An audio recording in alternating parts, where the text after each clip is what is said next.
Então aqui, Matheus, estamos no nosso primeiro BetaCast, eu não sei nem se esse é o nome, a gente nem criou Não criamos ainda. nome ainda. A gente tinha algumas ideias, mas a ideia principal é desempacotar alguns assuntos que não dá tempo de abordar no culto. Algumas questões que às vezes surgem nesse culto que a gente fez, se você ainda não assistiu, né, você tem que assistir, né? Qual que é o nome da mensagem mesmo? É o que eu estou fazendo aqui. O que eu estou fazendo aqui? Então tá lá no canal da Igreja Betânia no YouTube, assiste a mensagem e depois volta para cá se você ainda não assistiu. E se você assistiu a mensagem, você vai ter visto que tem várias questões polêmicas que apareceram ali sobre perda da salvação, sobre espírito maligno da parte do Senhor, sobre Deus mandando matar bebê e mulheres, que é um negócio que o pessoal, assim, às vezes os ateus, assim, de plantão, ficam jogando a Os ateus pergunta para gostam. nós. Como é que Deus manda? Então, várias questões polêmicas. E a ideia aqui é a gente aprofundar a teologia disso, coisas que não dá para fazer no culto, mas que a gente pode fazer aqui. Vamos começar então? Vamos lá. Então, Matheus, a ideia. Vamos começar com essa questão aí do Deus que mandou matar uma galera. Tem mais de um texto no Antigo Testamento que tem umas ordens assim, meio estranhas de Deus.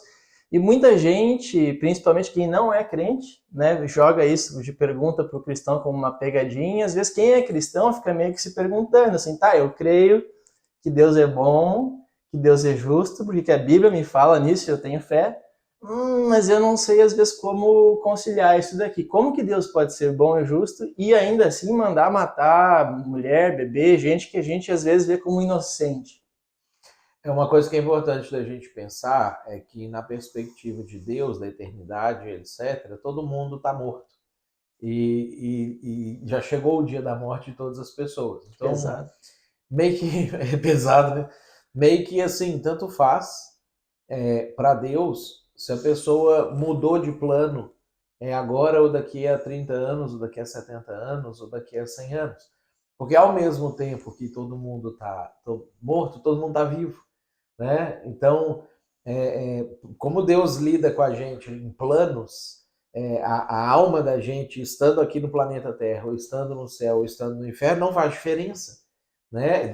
Simplesmente as coisas estão acontecendo ou continuam acontecendo. Então, é como se a gente olhasse da perspectiva, sei lá, de um animal quando você muda de casa.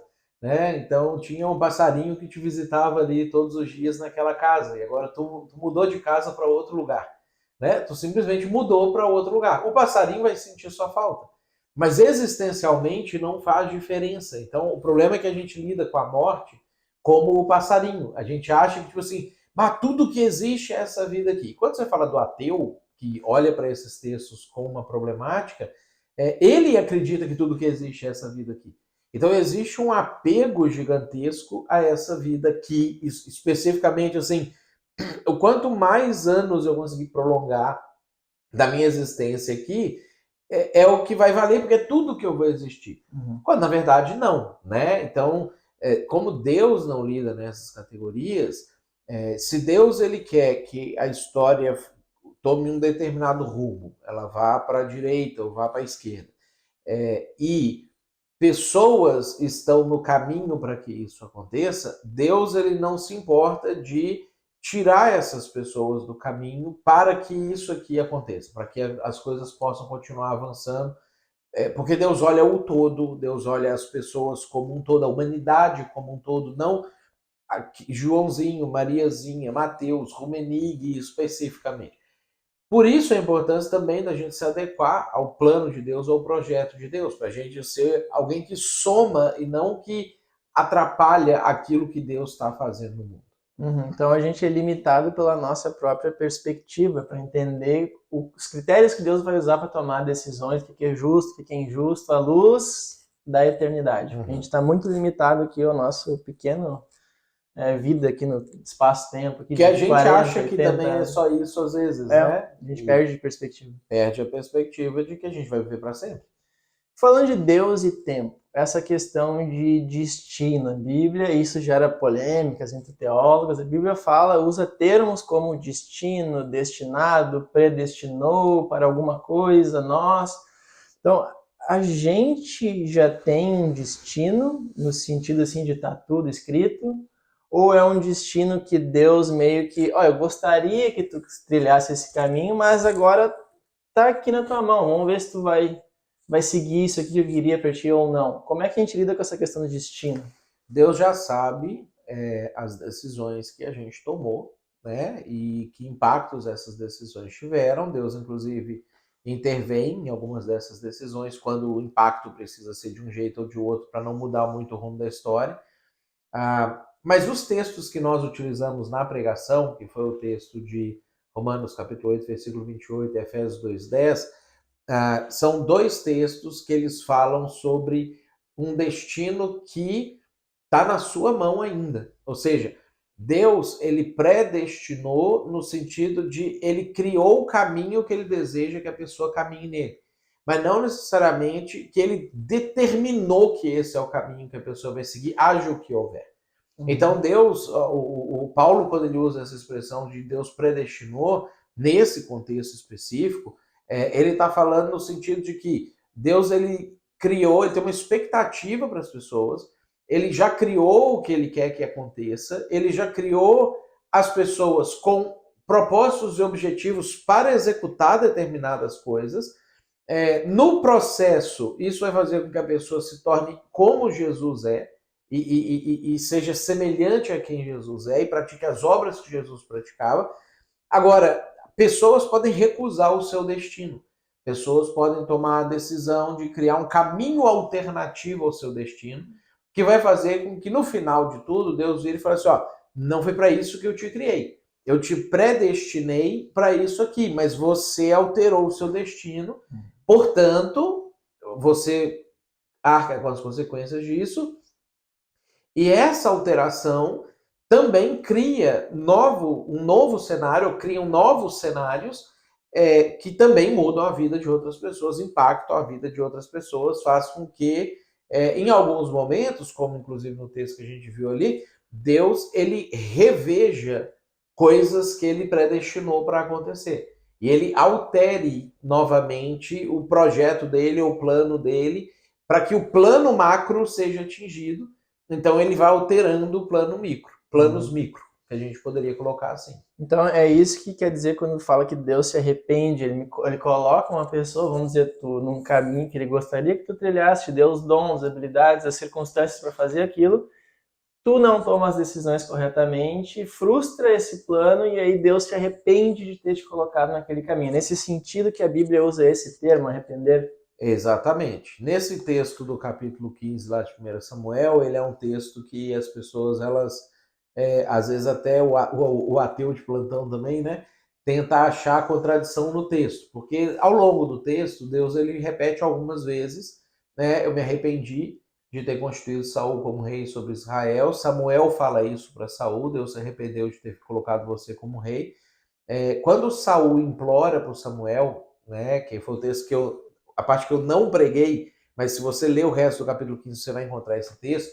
Tem um momento que o Saul, ele implora para o Samuel, ele cai no chão ali e segura a veste dele, até rasga um pedaço, né? Porque ele não queria, ele tinha muito medo, pavor de perder a posição de reinado dele. Então não é ele está implorando no sentido de arrependimento sincero de coração. É tipo assim, não me tira isso aqui, né? E aí o Samuel vira para ele e fala assim, porque Deus não é homem para que minta, nem filho do homem para que se arrependa. Quando Samuel fala isso, e ele está usando um texto que também é utilizado em Números, capítulo 23, lá com Balaão, com Balaque, com o povo de Israel, ele não está dizendo que Deus jamais se arrepende. Ele está, tipo, sentenciando que aquilo que tinha sido determinado agora, Deus não voltaria atrás. É como se fosse uma chancela, um selo em cima de uma determinação. Bateu o martelo. Né? Por quê? Porque ele já tinha se arrependido da questão anterior. Então, o que a gente vai ver, e tem muitos textos no Antigo Testamento, a primeira vez que aparece isso lá em Gênesis capítulo 6, versículo 6, né, quando fala que Deus se arrependeu de ter feito o homem na terra e isso lhe pesou no coração. A gente vê isso no livro de Naum, a gente vê isso no livro de Jonas, né, que Deus é um Deus que se arrepende do mal. A gente percebe que o padrão de Deus, como ele está lidando com nós, seres humanos, que mudamos o tempo inteiro, o padrão de Deus é também mudar quando, se ele disse uma coisa que provocou uma mudança de comportamento das pessoas aqui, ele também muda aquilo então que ele tinha dito para poder beneficiar mais o ser humano, né? Então, isso é uma coisa interessante. Deus nunca se arrepende para prejudicar o ser humano, né? Deus nunca vai se arrepender de ter dito que não ia derramar o dilúvio sobre a terra e vai derramar o dilúvio de novo, né? Mas quando ele determina algo para o ser humano e o ser humano muda o projeto, Deus muda também, né? Então, no momento que Deus, por exemplo, nomeou Saul como rei, Saul era a pessoa mais indicada. Ele era o melhor cara que tinha para a função. E Deus criou Saul para isso, especificamente para isso. Deus talhou a vida de Saul para que ele fosse rei de Israel. E para que, em sendo rei de Israel, ele pudesse conduzir o povo de Israel naquilo que é a expectativa de Deus. Só que Saul foi tomando algumas decisões particulares que afastaram ele desse caminho que Deus tinha trilhado para ele. Então Deus se arrependeu de ter feito Saul rei sobre Israel. Falou assim: eu tinha essa expectativa, eu criei ele para isso, eu criei o caminho para isso, mas ele quis fazer outra coisa, então eu não quero ele mais. Então eu me arrependo de ter colocado ele como rei, e nós vamos procurar outra pessoa que seja o melhor agora para poder assumir essa posição. Isso, eu vou tirar para não bater no microfone aqui. Mas então, isso é um negócio às vezes até meio pesado, porque fala de consequências e é uma coisa que a gente não é acostumado a pensar em termos do nosso relacionamento com Deus. A gente ouve aquelas frases tipo assim: Deus nunca se cansa dos nossos recomeços, Deus sempre está pronto para recomeçar. A gente ouve muitas pregações e mensagens sobre isso. Mas às vezes Deus se cansa, tem um limite. Então a gente também pode chegar na situação em que Deus desiste de nós, se arrepende de nós, até o ponto de eu perder a salvação, por exemplo. Até que nível vai esse arrependimento de Deus em relação a gente? Pode. Eu acho que esse texto de 1 Samuel 15 e o capítulo 16, ali até o versículo 14, ele é um texto muito rico teologicamente, embora ele é pouco explorado às vezes nos seminários, nos cursos de teologia, nos livros teológicos. No nosso seminário, não. Tem até o trabalho de uma disciplina que é em cima desse texto. A gente bota ali os 2 arrependimentos que aparecem. Como é que Deus diz que não se arrepende e agora se arrependeu? Agora tu já sabe a resposta. Se um dia tu fizer o seminário, tiver que fazer esse trabalho. Mas o diretor do CEMIB já fez um... Já dei uma resposta aí de uma futura questão. Então, assim, esse texto é muito rico justamente porque ele traz essa questão de uma pessoa que Deus tem expectativas, Deus salva, Deus resgata, Deus coloca num caminho, Deus coloca num rumo, mas Deus não tira o livre-arbítrio da pessoa, né? Deus predestina ela para algo, mas ainda preserva nela a liberdade de escolher se ele quer fazer aquilo ou não, né?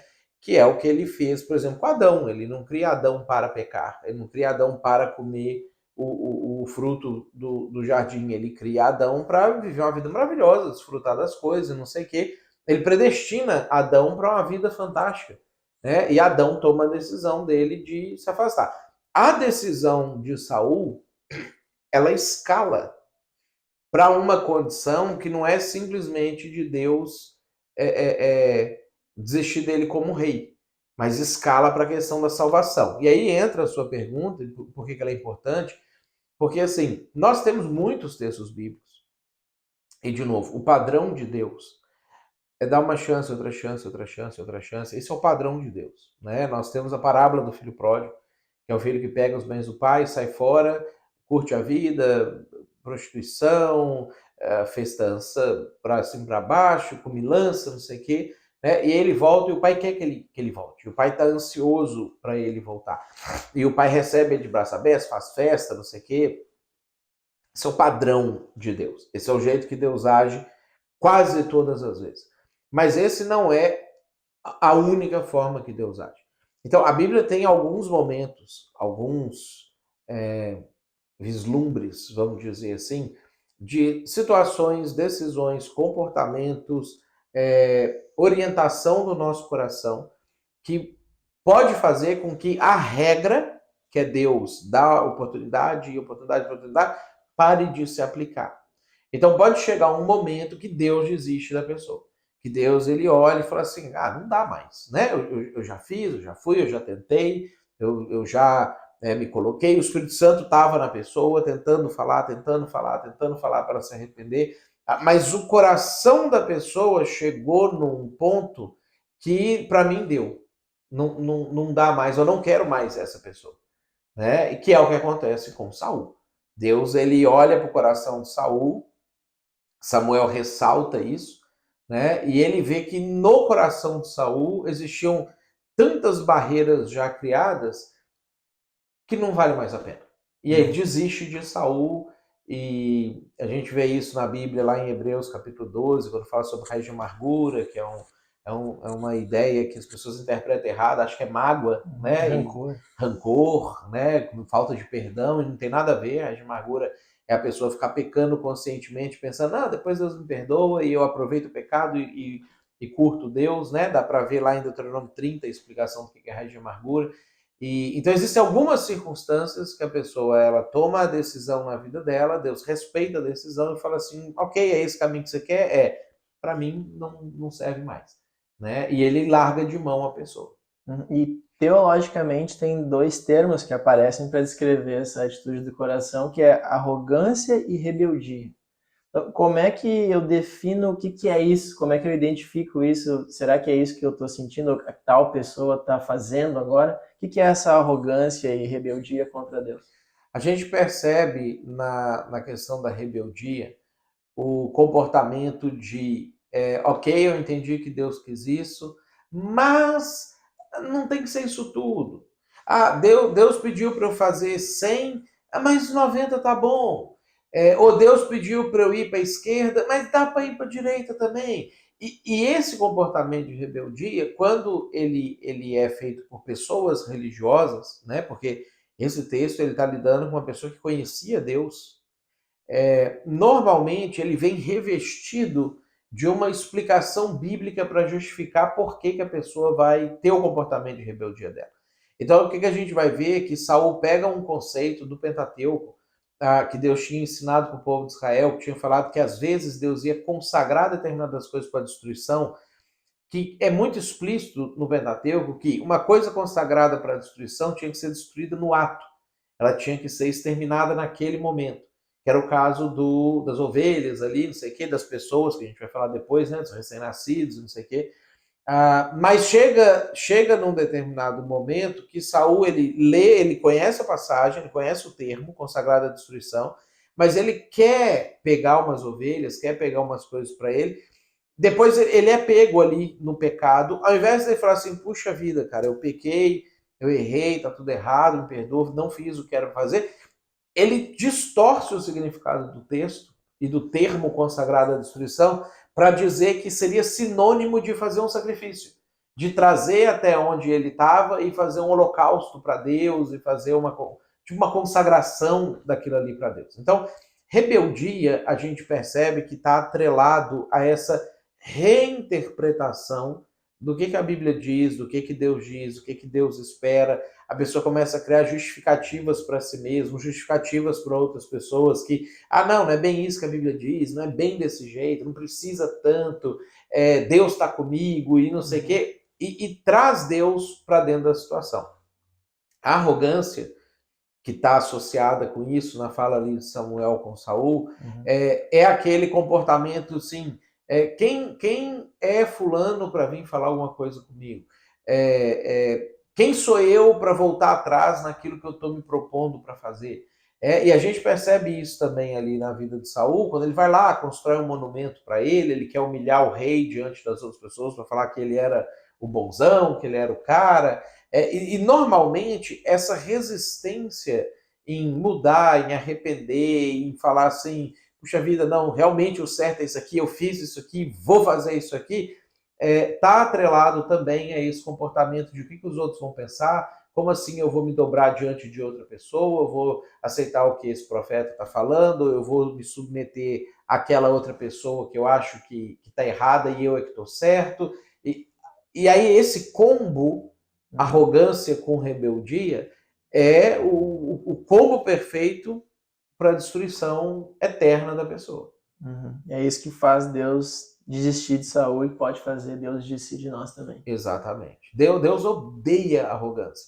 A Bíblia é muito clara, muito explícita de como que Deus enxerga o coração soberbo, o coração altivo, o coração arrogante, a pessoa orgulhosa. Tem vários textos da Bíblia falando sobre isso. E isso é uma condição praticamente conectada com a nossa essência humana. Então, isso é algo que a gente precisa ter ações muito ativas de combate para não deixar que isso destrua a nossa própria vida. E não leve a gente a um ponto de Deus falar assim, eu não quero essa pessoa perto de mim. Não quero essa pessoa aqui no céu, estragando o céu com esse coração desse jeito. Que é a diferença de Saul para Davi, que também fez burrada, mas ele não tinha esse coração arrogante que ficava dizendo, não, mas não é bem assim, se tu olhar por esse ângulo. Exatamente. Ele aceitava a repreensão. Davi aceitava a repreensão. Quando alguém apontava a coisa para ele, acabou na hora. Né? E muitas vezes ele combatia até falas das pessoas, de tipo assim, não, vai lá, Deus quer que você faça isso. Né? Tem um momento que Saul tá lá na caverna, Deus te entregou nas tuas Deus mãos. te entregou, é de Deus. Né? E aí é diferente, porque Saul falou assim, não, isso aqui que eu fiz é de Deus, quando ele estava se rebelando. E Davi estava depois, alguns anos depois, dentro da caverna para matar o Saul, porque alguém falou, é de Deus você matar o Saul, e ele caiu em si e ele resolveu combater o próprio coração dele, que queria dar um fim nisso tudo, a própria expectativa dos apoiadores dele, que queria que ele desse um fim naquilo tudo, e ele resolve pensar, não, mas o que é que eu estou fazendo aqui? Davi faz essa pergunta na caverna alguns anos depois, e quando ele entende o que Deus espera dele, ele é humilde o suficiente para falar, Deus decide o dia que Saul parte, não sou eu que vou fazer isso acontecer, e ele volta atrás. E tirando agora do contexto da história bíblica e trazendo para o chão de fábrica nossa, o que é um exemplo clássico assim que as pessoas visualizem hoje no mundo nosso, do dia a dia, assim, de uma pessoa que faz isso? Que tu já viu, assim, não precisa citar um nome, um caso específico, mas alguma coisa que as pessoas consigam visualizar. Ah, então o cara tipo Saul hoje é tipo esse tipo de pessoa que, quem sabe eu seja, ou alguma ocasião eu fiz alguma coisa parecida, algo concreto. Na minha caminhada como pastor, tá, eu vejo isso acontecendo em alguns níveis, de algumas formas diferentes. Então, uma das formas que eu vejo é quando as pessoas começam a priorizar carreira, estudos, vida pessoal, em detrimento do reino de Deus da igreja.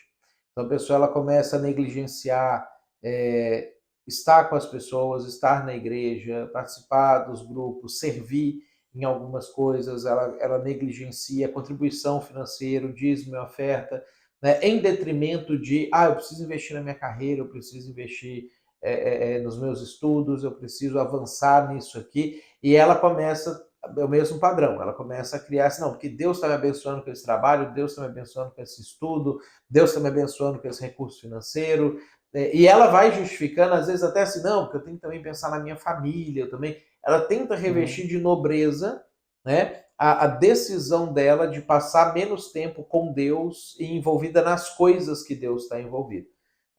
Eu vejo isso acontecendo num nível mais aí, tipo meu, assim, nível de liderança de igreja, né? Em momentos que às vezes a gente toma uma decisão errada, a gente às vezes tem problemas com pessoas que, sei lá, fizeram alguma coisa que a gente não gostou, ou a gente tá querendo aparecer, tá querendo que o nosso nome seja colocado em evidência, e aí a gente começa a tomar algumas decisões, ter algumas atitudes, desprezar algumas pessoas, a não perdoar, não aceitar de volta, a não escutar uma correção sobre como eu estou fazendo o meu ministério, como eu estou fazendo o meu trabalho, e a gente cria toda uma justificativa de por que é que nós estamos fazendo aquilo, por que que eu estou daquele jeito. Aí eu passo a ter um comportamento eu fico com raiva se alguém me corrige, eu fico bravo se alguém fala que eu não estou fazendo um negócio direito, que é o que Provérbios tem vários textos que fala sobre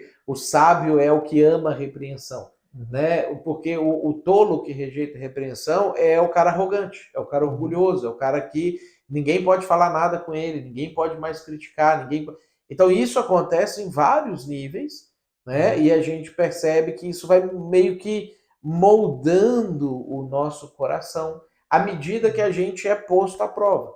Eu só tenho como ser. Saul só podia ser arrogante o dia que ele virasse rei e pedissem ele para ir para um combate. Como cuidador de boi, ele não tinha nem como ele manifestar muito isso, né? Então, a gente vai vivendo a nossa vida, às vezes a gente pensa assim, não, eu sou um cara humilde. Não, beleza, talvez você é humilde para as coisas que você enfrentou até agora. Então, à medida que a vida vai avançando, que novos desafios vão surgindo, que a gente vai sendo provado em novas áreas, é como se o nosso coração fosse sendo vasculhado para ver assim, tá, é humilde mesmo ou não teve oportunidade de ser arrogante? E eventualmente Deus vai nos dar essa oportunidade da gente ser arrogante para nos provar, para a gente conseguir corrigir, e é o que ele espera que a gente faça, né? Ou se não, se nessa prova a gente não vai passar e a gente nem deveria então ir para o céu, porque senão a gente ia estragar lá também. Interessante isso. E tu comentou no comecinho da tua resposta sobre pessoas que priorizam o estudo ou o trabalho, às vezes estão se dando bem e utilizam esse sucesso para justificar, tipo, Deus estava abençoando, tá vendo? E não sei o quê, e dá um sentido de nobreza para aquilo. Saul também teve sucesso até um certo ponto, só que a Bíblia fala, e tu falou na pregação, que o Espírito de Deus se retira dele em um certo ponto. Então, isso é um negócio que pode acontecer com nós também. E no texto bíblico fala que um espírito maligno da parte de Deus ainda vai lá incomodar Saul. O que é esse negócio de espírito maligno? E ainda para dar um tempero da parte de Deus, Deus manda um espírito maligno para Saul. E isso pode acontecer com a gente, se a gente perseguir e persistir nesse caminho de arrogância e rebeldia? Pode, e esse texto também ele é interessante teologicamente para a gente entender algumas coisas do mundo espiritual, porque Deus e o diabo eles não estão brigando entre si, né? Não existe um dualismo, não existe o bem contra o mal se degladiando. Deus ele é Deus do diabo também. O diabo também é servo de Deus, ele também se submete a Deus e precisa fazer aquilo que Deus disse que precisa ser feito.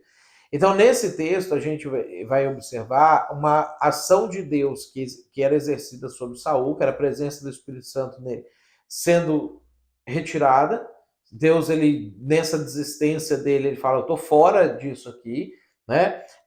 E aí ele envia um espírito maligno, que tem também que obedecer ele, Deus, para começar a atormentar Saul, e a gente percebe ali pela história de Saul como uma forma de fazer Davi poder entrar na história e poder entrar no palácio. Então, o que acontece? Para a história de Deus com o povo de Israel avançar, ele precisa de um rei, ele precisa substituir o rei, e o meio de fazer essa substituição acontecer é Saul vai ficar atormentado, então Deus vai levantar uma pessoa que consegue vir, e Davi no começo tocava a harpa, provavelmente cantando alguns dos salmos, talvez o Senhor é meu pastor, para Saul. E quando Davi tocava e cantava para Saul, ele tinha um alívio daquela situação. E isso faz não só com que Davi entre na história, mas com que também mostre que aquilo que vai de fato trazer alívio para as pessoas a respeito das incongruências da vida, das insatisfações, das inadequações da vida, é Deus, é a presença de Deus. Então, se Deus não está mais presente em Saul pessoalmente, porque o Espírito Santo saiu da parte dele, quando Deus passa a ficar presente na vida de Saul através da vida de outra pessoa, Saul tem alívio. De certa forma, sempre sendo relembrado que é no caminho que você vai conseguir ter uma vida que realmente tem sentido ou que faz sentido. Só que agora Saul, por estar fechado, ele recebe aquilo por um tempo, tem um alívio daqueles tormentos dele por um tempo, mas daqui a pouco ele também começa a perseguir Davi, tentar matar Davi, e afasta a presença de Deus da vida dele também a partir da vida de outra pessoa. Então, faz parte do plano de Deus que isso aconteça para Davi entrar na história e as coisas avançarem. Legal, tem uma lição aí de como é que funciona o mundo espiritual, né? Que a gente vê aquelas imagens, aquela queda de braço entre Satanás e Deus, mas não é. Tá todo mundo debaixo da autoridade de Deus. Todo mundo.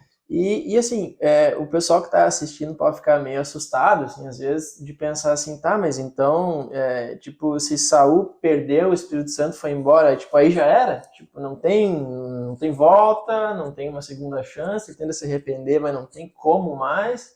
E como é que eu sei se eu já passei desse ponto de não retorno? Tem alguma característica? Tipo, como é que eu sei onde é que eu tô? Talvez eu tenha percebido em mim que eu descarrilhei em algum momento, em alguma área da minha vida, que eu podia estar me dedicando e não tô. Talvez eu percebi algumas características disso que tu falou.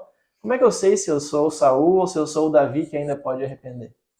Lá em Hebreus, capítulo 6, versículo 4, 5 e 6, né, vai responder a primeira parte da sua pergunta.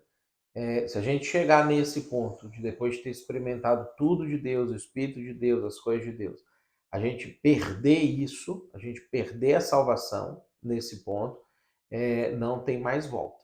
Né? Não tem como, o autor de Hebreus usa a expressão renovar para arrependimento. Por isso que a gente precisa ter um cuidado muito grande quando a gente tem a nossa salvação conosco, que se nós experimentarmos certos níveis de vida com Deus, e nós rejeitarmos ele, acabou. É uma chance que vai perdida. E uma característica, talvez a principal característica que a gente vai observar nisso, que a gente observa no próprio vida de Saul, e que é a ausência do Espírito Santo na vida da pessoa, é também a ausência de qualquer tipo de remorso, qualquer tipo de angústia em face do erro, de angústia em face do pecado. Então, de novo, opondo a vida de Saul e de Davi. Davi, quando ele estava adulterando com Batseba e mandou matar o marido dela para poder acobertar a gravidez e não sei o quê, ele ficou quase um ano nessa prática, né? Vivendo desse jeito, em pecado e adultério, assassinato, pecados gravíssimos. Mas quando ele conta o que ele sentia durante esse tempo, Tava doendo. estava doendo. Ele fala que é como se os ossos dele estivessem apodrecendo dentro dele. Ele fala que ele sentia incessante angústia dentro dele, porque ele sabia que ele estava errado. Quem provoca isso em Davi é o Espírito Santo. É ele que está falando, cara, não vai por esse caminho, para com isso, desiste, arrepende, muda o seu comportamento. Né? E que é diferente do que acontece em Saul. Chega um momento que Saul ele não está mais nem aí, ele justifica os erros dele. Né? Ele fala assim, não, eu nem estou errado. O profeta está falando para ele lá, cara, você está errado. Não, não, isso aqui é a mesma coisa. Não, cara, você não podia ter pegado essas ovelhas. Podia sim, eu consagrei para o Senhor. Não, não, você tinha que ter matado o rei. Não, tinha não. Esse comportamento de, não, tá tudo certo, pode deixar, não sei o quê, que a pessoa cria uma justificativa na cabeça dela e define isso como uma nova realidade, é um sinal de que o Espírito Santo se foi. Né? Porque ela não tem mais a capacidade do arrependimento e ela está completamente entregue ao próprio coração, à própria arrogância. Então fica aquela exortação assim de que se eu percebi que alguma área da minha vida descarrilhou e eu tô sentindo a dor, esse incômodo do Espírito Santo, eu tenho que aproveitar essa oportunidade. Porque se eu procurar ficar tipo me acomodando e fazendo a minha consciência ficar mais livre com ficar na minha cabeça tentando achar uma justificativa, eventualmente essa voz que incomoda vai embora e aí eu tô em risco. Aí tem risco e aí já era. Né? Então, é uma das coisas que a gente falou na mensagem ali no domingo, né? Não deixe jamais Deus desistir de você. Né? Não chegue a esse ponto de Deus falar assim, para mim deu. Né? Não quero mais saber. Muito bom, Matheus. E tem alguma outra questão teológica que apareceu na pregação que daria para desempacotar que a gente ainda não tratou aqui nessa nossa conversa? Eu acho que talvez só a gente dar mais uma pinceladinha na questão ali de matar os recém-nascidos, né? Que é uma coisa que às vezes choca as pessoas. Além da explicação inicial de que a gente precisa entender como que Deus olha para as coisas, é interessante que aquele povo, né, os amalequitas, eles estavam 100% empenhados na destruição do povo judeu e Deus sabia disso. Né? Tem uma outra questão que a gente vai observar quando Deus mandava matar as crianças também. Deus ele tinha um receio, justamente por causa dos pecados envolvidos na origem daqueles povos, que a mistura daqueles povos com o povo de Israel pudesse vir a trazer impurezas e até doenças para o povo de Israel. Então, o que acontecia? Muitos daqueles povos, eles tinham filhos a partir de cultos que eles praticavam para suas divindades, que eram cultos de prostituição. Né? Eles iam para os templos, eles tinham tipo uma orgia sexual, as mulheres engravidavam, obviamente que pela quantidade de parceiros sexuais que tinham, não tinha nenhum tipo de prevenção, não tinha penicilina, não tinha nada, as crianças nasciam com doenças sexualmente transmissíveis, elas nasciam com essas doenças venéreas, algumas já morriam ali ao longo da vida, mas algumas cresciam e chegavam à fase de reprodução. Deus não queria que o povo de Israel também mata os adultos, mas fica com as crianças. Em crescendo essas crianças, que o povo se casasse e começasse a propagar essas doenças entre o povo, já que Deus estava preservando o povo de Israel, justamente também dos pecados e das consequências dos pecados dos outros povos. Então, assim, para a criança recém-nascida, ser morta naquele dia era maravilhoso, ela foi para o céu, né? Ela está salva. Existem amalequitas no céu hoje porque Saul matou eles recém-nascidos. Porque todos eles, quando cresciam, eles eram extremamente malignos. Eles eram extremamente perversos. Então, a pergunta que eu fiz aqui no culto, né? Se você pega uma máquina do tempo, pode voltar no passado e tá Hitler lá com 5 anos de idade brincando na piscina, com 3 anos de idade brincando na piscina, né? E você tem a oportunidade de afogar ele, sabendo que se você afogasse ele, você salvaria 20 milhões de pessoas, 50 milhões de pessoas, tem os cálculos de quantos morreram na Segunda Guerra ali, né? Você afogaria ele ou não? Então tem gente que afogaria imediatamente, tem gente que entra em conflito, talvez afogaria, tem gente que não afogaria, né? Deixa ele viver, porque aí não é minha responsabilidade que eu matei uma criancinha. Mas para Hitler, se ele tivesse morrido aos 3 anos de idade, hoje ele estava no céu. Hoje ele estava salvo, hoje ele estava bem, né? E hoje ele está no inferno. Então, assim, para Hitler, como para todos os amalequitas, não fez a menor diferença na existência terrena se eles viveram 100 anos, 70 anos ou 3 dias de vida. Agora, para a eternidade deles fez toda a diferença, né? E a gente vai ver lá no livro de Esther que 400 e poucos anos depois daquilo ali, um descendente do rei Agag, que sobreviveu a essa situação, porque Saul não matou toda a família real, ele se torna um vice-governador ali, uma espécie de vice-presidente, né? O vice-rei ali da Pérsia, e ele baixa um decreto para assassinar todos os judeus, que é o caso de Ramã, o Agagita. Né? E Deus vai lá e tem que levantar Esther, intervém na situação, não sei o quê, para não deixar o povo de Israel ser dizimado. Então, assim, Deus sabia por que ele estava pedindo.